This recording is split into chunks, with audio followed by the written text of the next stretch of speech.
OT, I'm so glad to have you here today. I'm the IT manager in my company, and everything at the moment is sitting on premise. I'm really battling with my redundancy, my compliance, and I'm looking to move to the cloud. How will that benefit me?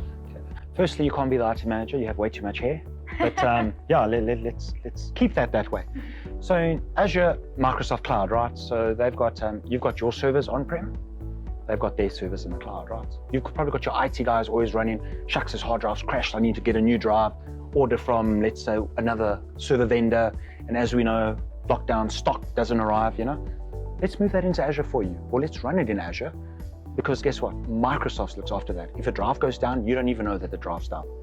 If a server goes down, depending on how you've set it up with the SLA, you don't even know it's gone down. Microsoft worries about that, which I'm sure would free up your time. You don't have to worry about what I do about servers, what I do about that. Yeah. Also, I'm sure as IT guy, you've heard about tape backup. Everyone has. And a lot of people, it's a mission, it's a pain. I've got to put in a tape, or I've got a tape loader, and then maybe I'll try and recover from a tape and the tape doesn't work. Okay.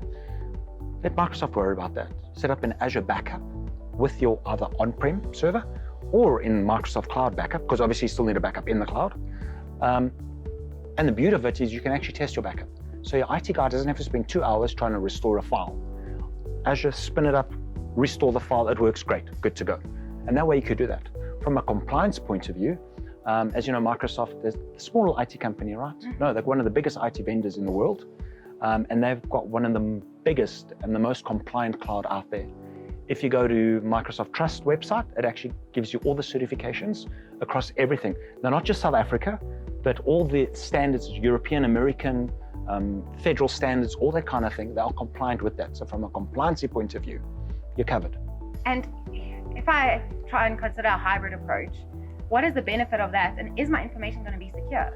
So hybrid, a lot of people, I'm a big advocate of hybrid, and hybrid is the way to go. The reason why I like hybrid, let's pretend CFO Jess, or if actually CEO Jess comes to you and says, IT Jess, I've got this great idea, I need a project, right? Oh, I don't want to touch my on-prem server because I might break something while